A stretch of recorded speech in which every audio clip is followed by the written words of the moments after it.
السلام علیکم ورحمۃ اللہ وبرکاتہ۔ الحمد للہ رب العالمین والصلاة والسلام علی سید الانبیاء والمرسلین وعلی آلہ واصحابہ اجمعین، اما بعد، قال اللہ تبارک وتعالی فی کلامہ المجید والفرقان الحمید،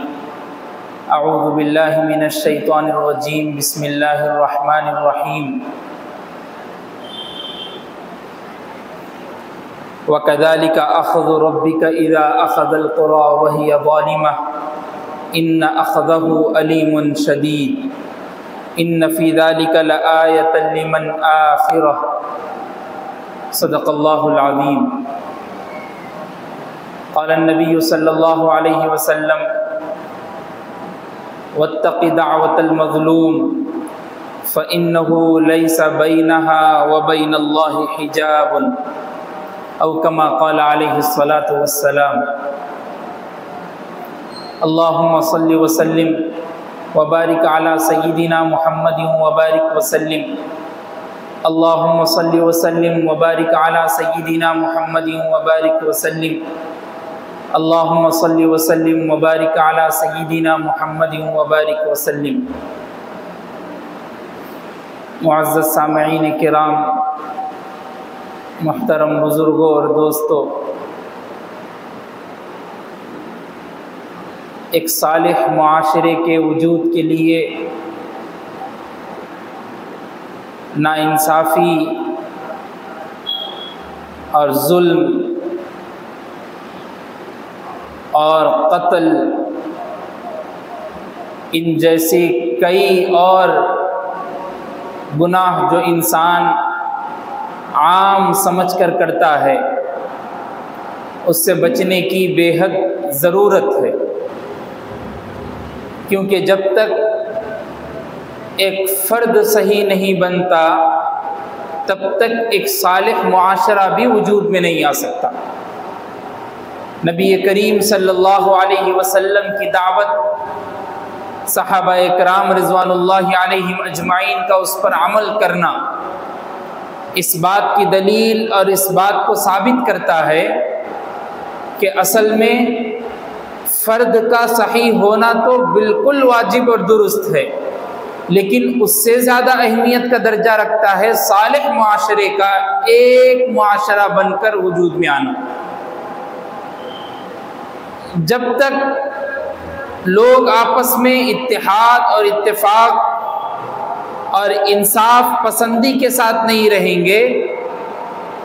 تب تک معاشرے میں لڑائیاں، جھگڑے، فساد، شرارتیں جنم لیتی رہے گی اور لوگ اس پر عمل کرتے رہیں گے۔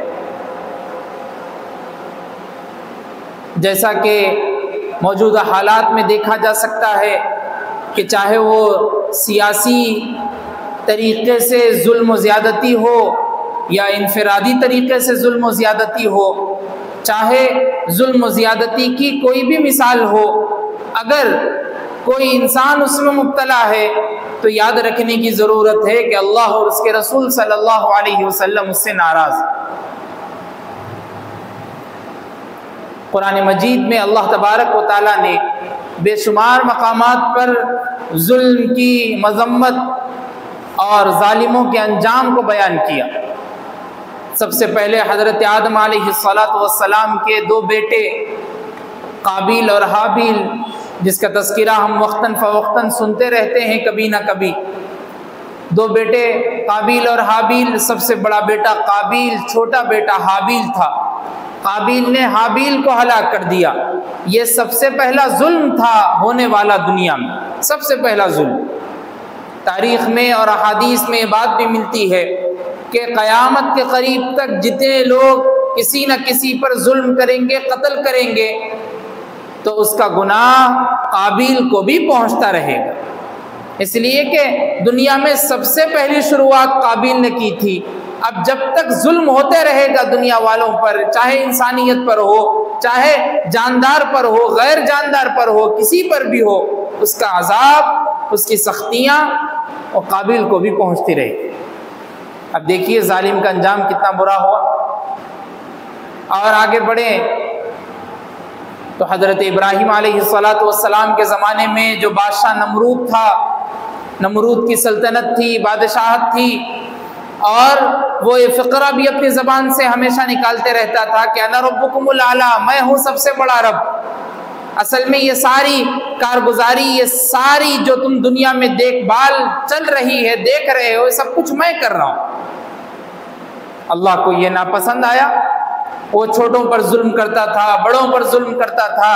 چاہے کوئی بھی انسان اس کے سامنے آتا، یہاں تک کہ حضرت ابراہیم علیہ السلام کو بھی اس نے ظلم کے تحت آگ میں ڈلوا دیا۔ اللہ کو پسند نہیں آیا۔ اللہ نے کتنا خطرناک عذاب دیا، اتنا بڑا بادشاہ نمرود، لیکن عذاب دیا جا رہا ہے ایک مچھر کے ذریعے سے۔ ایک مچھر ناک کے ذریعے سے اس کے دماغ میں جاتا ہے، اور دماغ میں جانے کے بعد اس کی رگیں جو کچھ دماغ میں ہیں پورا پاگل پن میں اتر گیا، اور جب تک وہ صحیح نہیں ہوتا تھا جب تک پوری قوم گلی والوں کے چپل اور جوتے اس کے سر پر نہیں پڑتے تھے۔ جب لوگ اس کے سر پر مارتے تھے تو تھوڑا بہت صحیح ہو جاتا، پھر پاگل پن شروع ہو جاتا۔ دیکھو اتنا بڑا سلطنت کا مالک ہے، اتنا بڑا بادشاہ ہے دنیا کی نظر میں، لیکن جب لوگوں پر ظلم کرنا شروع کر دیا تو اللہ کو یہ ناپسند آیا، اور اللہ نے ظالم کا انجام بتلا دیا۔ اور ایسے ہی موسیٰ علیہ السلام، ان کے زمانے میں فرعون کا انجام آپ نے کئی مرتبہ پڑھا اور سنا بھی ہوگا کہ فرعون نے بھی جب یہ کہا کہ میں خود رب ہوں، تو اس نے چھوٹے بچوں کو، بڑے لوگوں کو، سارے لوگوں کو جو مصر میں رہا کرتے تھے، اطراف میں رہا کرتے تھے، سارے لوگوں کو قتل کرنا شروع کر دیا، ظلم کرنا شروع کر دیا۔ اور جب ظلم کرنا شروع کر دیا تو اللہ کو ناپسند آیا، اور اس کا انجام اللہ تبارک و تعالیٰ نے قرآن مجید میں بیان کیا کہ ہم نے اس کو سمندر کے بیچ میں درمیان میں ڈبو دیا، اور ڈبونے کے بعد اس کو سمندر کے حوالے نہیں بلکہ کنارے میں اس کی لاش کو لا کر ہم نے رکھ دیا، تاکہ لوگوں کو اس بات کی اطلاع ملتی رہے، خبردار کر دیا جائے کہ جو کوئی میرے لوگوں پر ظلم کرے گا اس کا انجام ایسے ہی ہو۔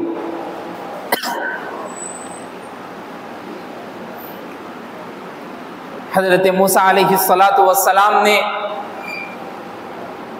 جو قوم کو دعوت دی، اس کے باوجود بھی فرعون کا یہ انجام ظلم کرنے کے سلسلے میں۔ اور آگے بڑھیں تو حضور پر نور محمد عربی صلی اللہ علیہ وسلم کے زمانے کو پہنچتے ہیں۔ حضور صلی اللہ علیہ وسلم کے زمانے میں ابو جہل کتنا بڑا ظالم تھا،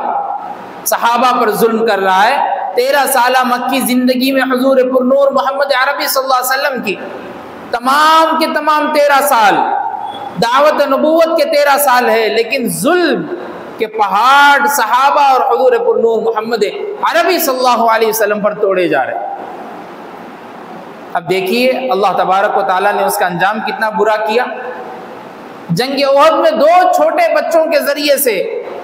ابو جہل کو قتل کرا دیا گیا، ابو جہل کو مار ڈالا گیا 2 بچوں کے ذریعے سے۔ اتنا بڑا طاقتور اور پہلوان آدمی کہ عرب کا کوئی پہلوان بھی اس کے سامنے اور اس کے آگے ٹک نہیں سکتا،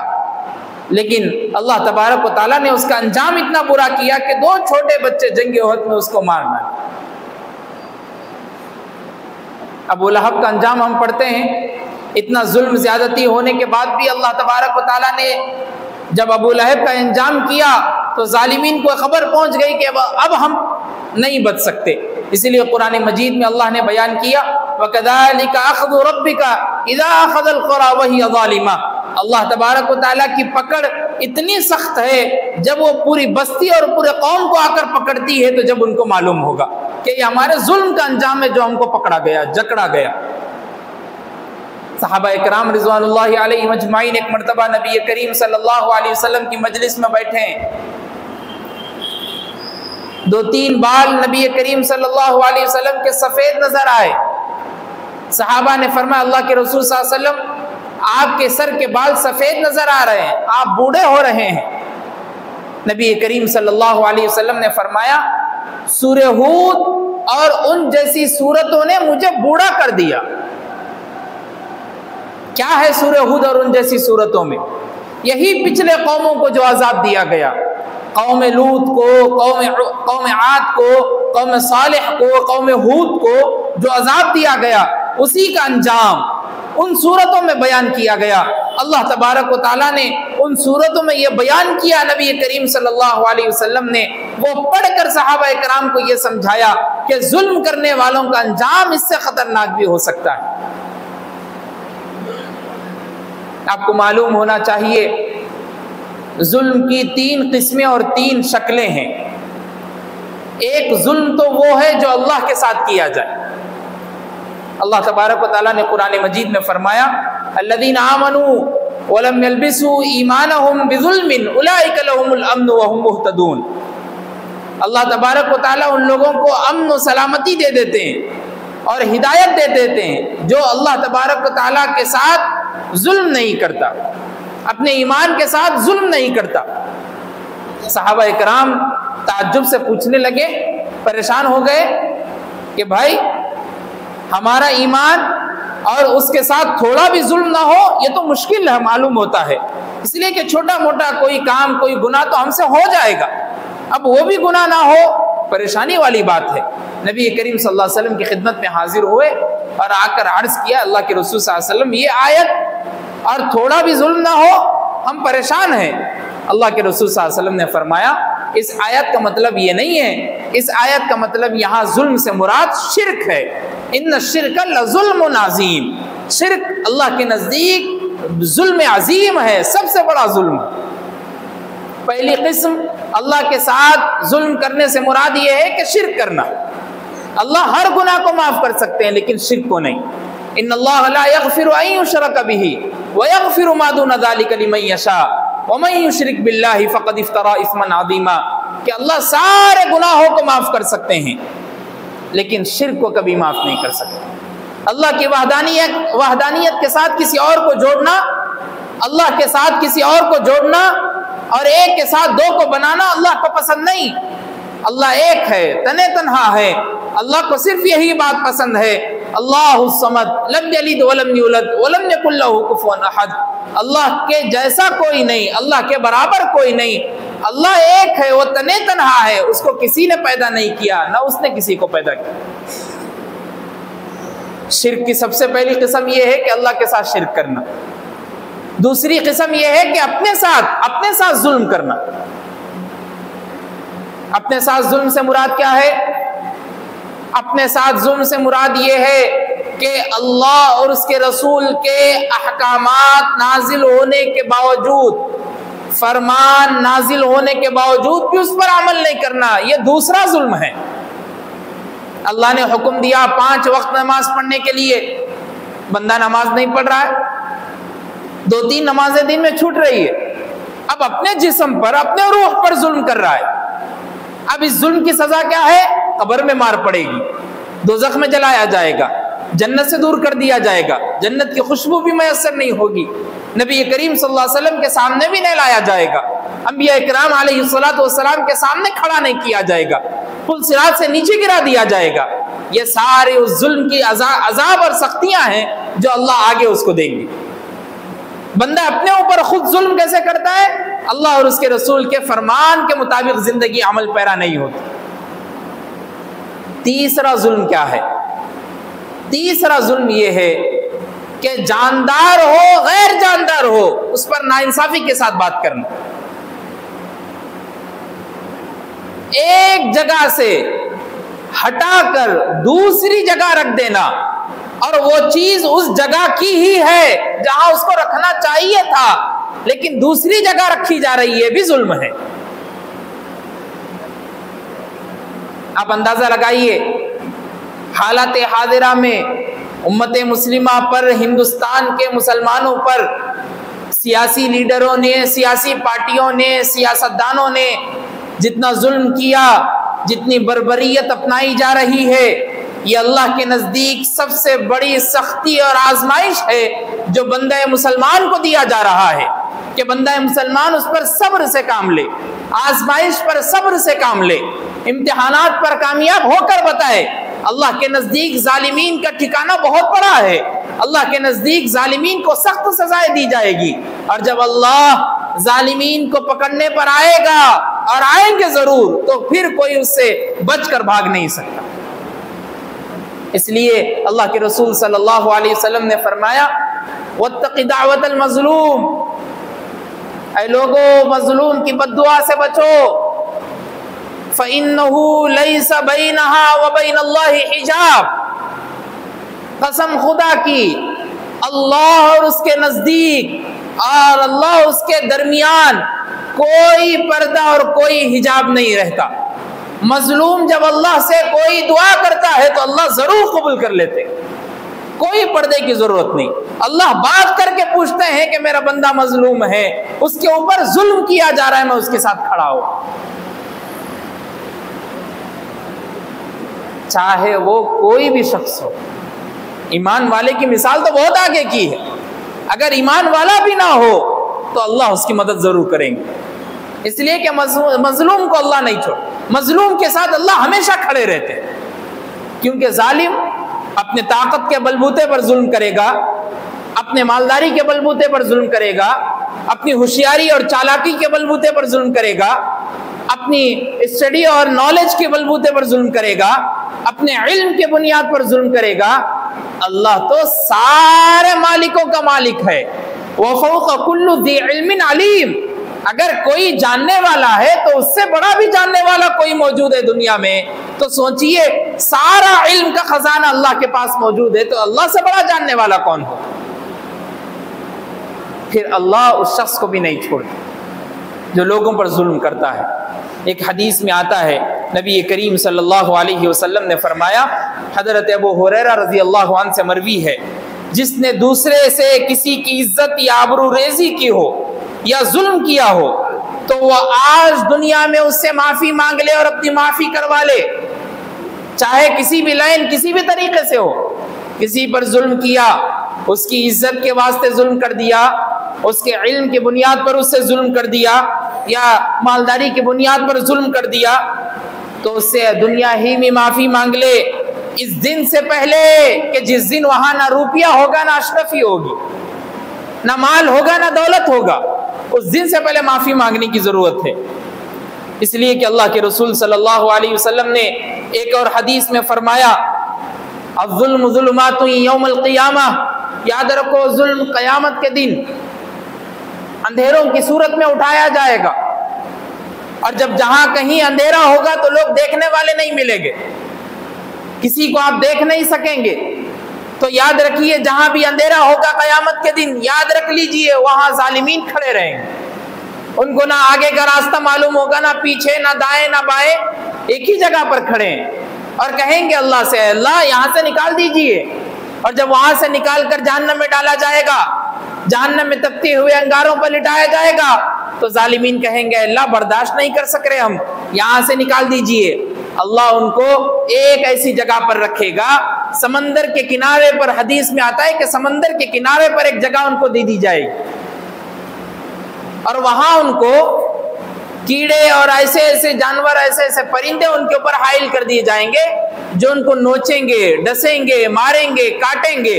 اور ان کے مارنے اور کاٹنے کی وجہ سے ان کے جسم پر کھجلی ہو جائے گی،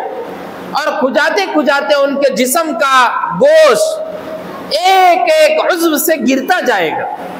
اتنی خطرناک ظالمین کو سزا۔ جب پھر وہ پورے ظالمین کہیں گے اے اللہ اس سے بہتر تو وہ جہنم تھی، وہاں ڈال دیجئے،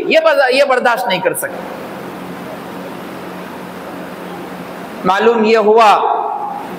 کہ چاہے ہم دنیاوی لین سے، چاہے ہم مالداری کے حساب سے، چاہے ہم خاندانی مرتبے میں اپنے آپ کو نام اور اپنے آپ کا نام اور روشن کرنے کی بنا پر ظلم کر رہے ہو، تو سوچنے اور سمجھنے کی ضرورت ہے کہ نبی کریم صلی اللہ علیہ وسلم کے فرمان کے مطابق حضرت جابر بن عبداللہ سے مروی ہے کہ اللہ کے رسول صلی اللہ علیہ وسلم نے فرمایا کہ مسلمان کا بھائی ہے، نہ اس پر ظلم کرے نہ اس کو کوئی ذلیل کرے، جو شخص اپنے بھائی کی مدد کرتے رہتا ہے اللہ تعالیٰ اس کی مدد کرتا ہے، اور جو شخص کسی مسلمان کو مصیبت میں دیکھتا ہے اور اس کی مدد کرتا ہے تو اللہ تبارک و تعالیٰ اس کو اس کی ساری نیکیاں، جتنی نیکیاں اس کو دینی چاہیے اس کو دے دیں گے۔ اور اگر کوئی مسلمان کسی مسلمان کو مصیبت میں دیکھ کر بھی مدد نہیں کرتا تو اللہ تبارک و تعالیٰ اس کی ساری نیکیاں ختم کر دیں گے۔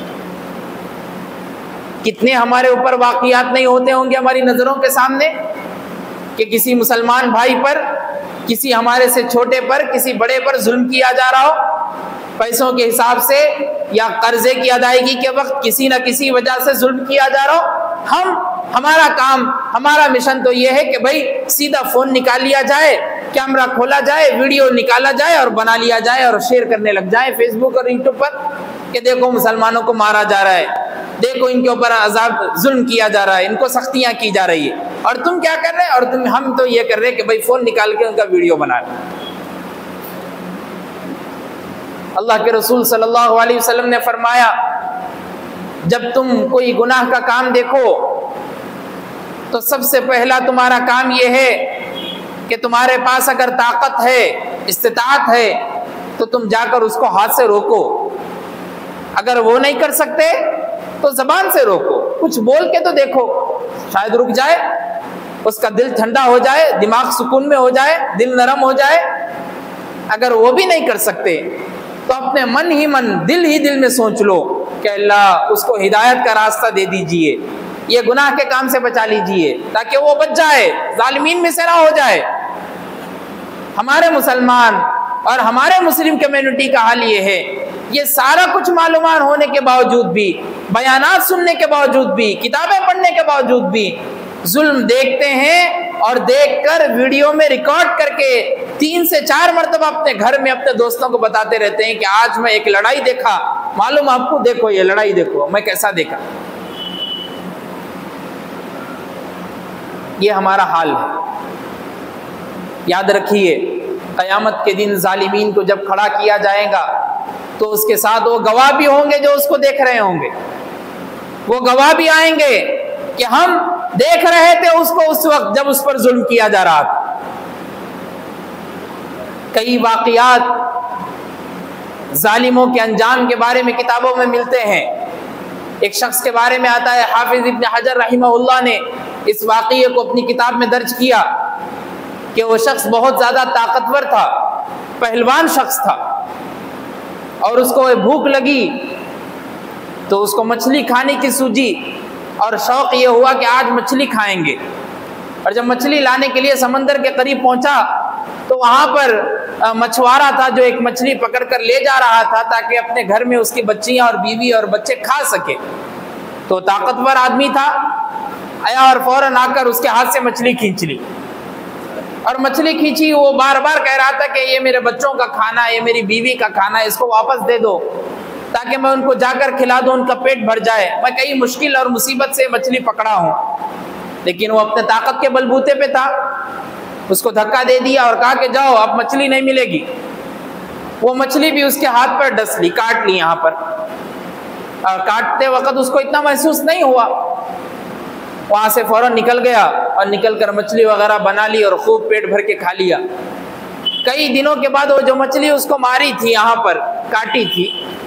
وہ ہاتھ سوجنا شروع ہوا درد کی وجہ سے، اور وہ ہاتھ میں خود بخود زہر پیدا ہونا شروع ہوا۔ بڑے حکیم کے پاس پہنچا، اس علاقے کے، پہنچنے کے بعد اپنے ہاتھ کو بتایا اور کہا کہ دیکھو مچھلی نے کاٹا جس کی وجہ سے میرا یہ ہاتھ کام نہیں کر رہا۔ تو اس حکیم نے کہا تمہارے اس پنجے کو یہاں گٹے سے کاٹ دیں گے، ورنہ پورے ہاتھ میں زہر پھیل جائے گا تو پورا ہاتھ کاٹنا پڑے گا۔ ٹھیک ہے، حکیم صاحب کہہ رہے ہیں، تو کاٹ دیا گیا۔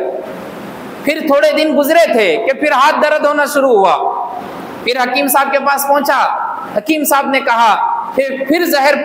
پھیلنا شروع ہو گیا، اب کوہنی تک زہر آ گیا، کوہنی تک کاٹ دیں گے ورنہ پھر پورا ہاتھ شل ہو جائے گا، خراب ہو جائے گا۔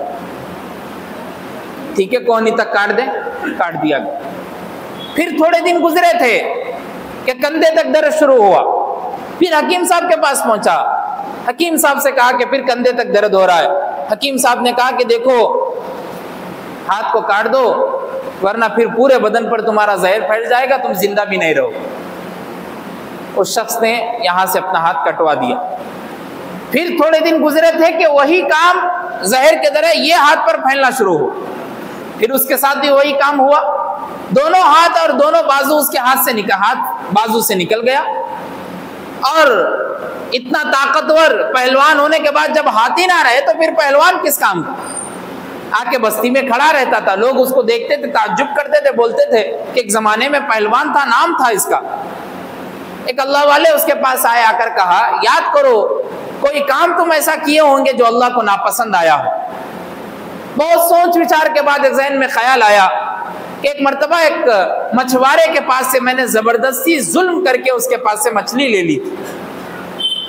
تو اللہ والے نے کہا جاؤ فوراً اس سے معافی مانگو،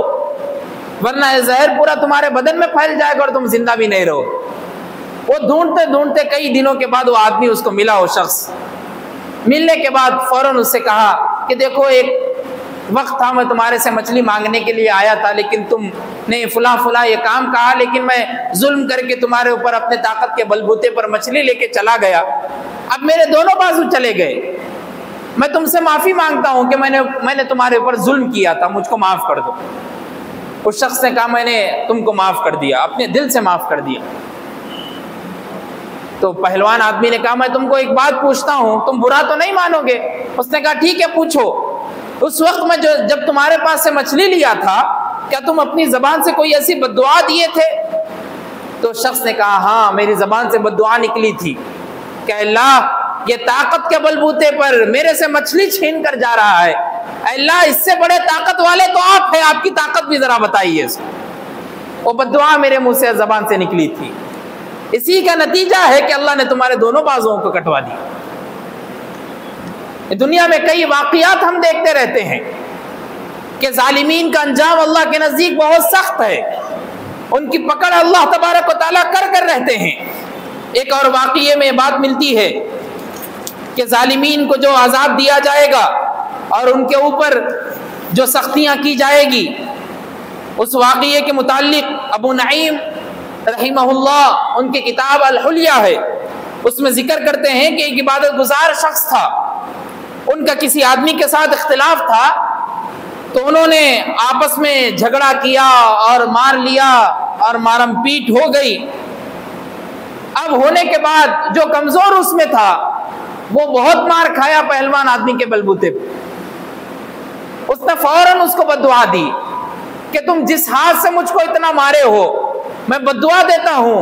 کہ اللہ تمہارا یہ ہاتھ شل کر دے، کام کرنے والا نہ رکھے۔ کئی دنوں کے بعد گاؤں والوں نے اس شخص کو دیکھا کہ اس کا پورا ہاتھ سوج گیا تھا، اور سوجنے کی وجہ سے بستر پر اگر ہاتھ رکھتا تو کئی دن تک بستر پر ہاتھ رکھنا پڑتا تھا، اٹھنے کی ضرورت نہیں پڑتی۔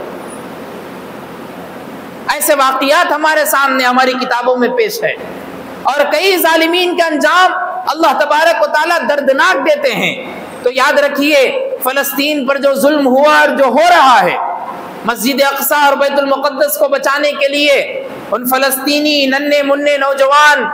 اور عورتوں نے، با پردہ اور با حیا عورتوں نے اور بالغ نوجوان مردوں نے جو مسجد اقصی کی حفاظت کے خاطر اپنے جانوں کا نذرانہ دے دیا، وہ ظالمین جو اسرائیل میں بیٹھ کر ظلم کر رہے ہیں، ہم اور آپ دیکھ رہے ہیں کہ اسرائیل میں ایک آگ لگ گئی، اور آگ لگنا شروع ہوئی تو نام ختم ہونے کا نہیں۔ یہ آگ ان ظالموں کا انجام ہے جو اللہ ان کے پیٹوں تک پہنچائے گا، ان کے حلقوں تک پہنچائے گا، ان کی آنکھوں میں وہ آگے کی تپش دکھائی دے گی۔ اور ہندوستان کے حالات بھی کہیں غزہ جیسے بننے والے نہ ہو، کہیں فلسطین جیسے بننے والے نہ ہو، اگر ہوا بھی تو یاد رکھیے جو ظلم کریں گے، چاہے وہ مسلمان ہو، چاہے وہ غیر مسلم ہو، چاہے وہ کسی بھی برادری سے تعلق رکھتے ہو، ایک دن ان کا بھی انجام اللہ کے نزدیک ویسا ہی ہوگا۔ اس لیے کہ اللہ جو مظلوم ہوتا ہے اللہ اس کی ہمیشہ مدد کرتے ہیں، ظالمین کی اللہ کبھی مدد نہیں کرتے، مظلوموں کے ساتھ اللہ کھڑے رہتے ہیں۔ حدیث میں آتا ہے نبی کریم صلی اللہ علیہ وسلم نے فرمایا میں مظلوم کے ساتھ ایسا ہی ہوں جیسے اس کے ساتھ اس کی سانس ہوتی ہے، سانس بدن سے جدا نہیں ہوتی، ویسے ہی اللہ مظلوم سے ہٹ کر نہیں جاتے۔ وہ اگر چل رہا ہے مظلوم تو اللہ ساتھ ہے، بیٹھ رہا ہے مظلوم تو اللہ ساتھ ہے، کھڑا ہو رہا ہے مظلوم تو اللہ ساتھ ہے، بات کر رہا ہے مظلوم تو اللہ ساتھ ہے، کچھ بھی کام کر رہا ہو اگر بشرطے کہ وہ مظلوم ہے تو اللہ اس کے ساتھ ہے۔ اس لیے معزز دوستو، اگر ہم کسی ہمارے اہل خانہ پر،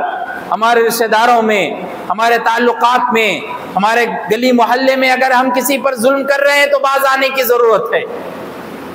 بچنے کی ضرورت ہے، معافی مانگنے کی ضرورت ہے۔ خاندانوں میں لڑائیاں جھگڑے، پراپرٹی کو لے کر، کئی زمینوں کو لے کر، جائیداد کو لے کر، گھر کو لے کر ایک دوسرے پر کیسز چلائے جائے، ظلم ہو رہا ہے، اور دوسرا ان دونوں کے برابر میں آ کر کوئی اور فائدہ اٹھا رہا ہے۔ یہ ہماری بیوقوفی اور نادانی ہے، اس کو سمجھنے کی ضرورت ہے۔ اس لیے آج کا یہ پیغام آپ کے لیے گریبانوں میں باندھنے کی ضرورت ہے کہ اگر ہم نے آج تک اپنے محلے یا کسی فرد پر ظلم کیا ہو تو فوراً اس سے معافی مانگیں گے، اور اس کے معافی مانگنے کے بعد اللہ کی بارگاہ میں حاضر ہو کر معافی مانگیں گے، اور جب اللہ معاف کر دیں گے تو پھر آپ کا انجام وہ نہیں ہوگا جو شداد، نمرود، فرعون، قابیل کا ہوتا ہے، ابو جہل اور ابو لہب کا ہوتا ہے۔ آپ کا انجام تو مظلومین کے لسٹ اور مظلومین کی فہرست میں جب شامل کیا جائے گا تو اللہ آپ کے ساتھ ہو جائیں گے۔ اس لیے یہ باتیں تھی جو آپ کے سامنے بیان کرنی ضروری تھی۔ اللہ سے دعا کیجیے کہ اللہ ہم سب کو کہنے سننے سے زیادہ عمل کی توفیق عطا فرمائے۔ وآخر دعوانا ان الحمد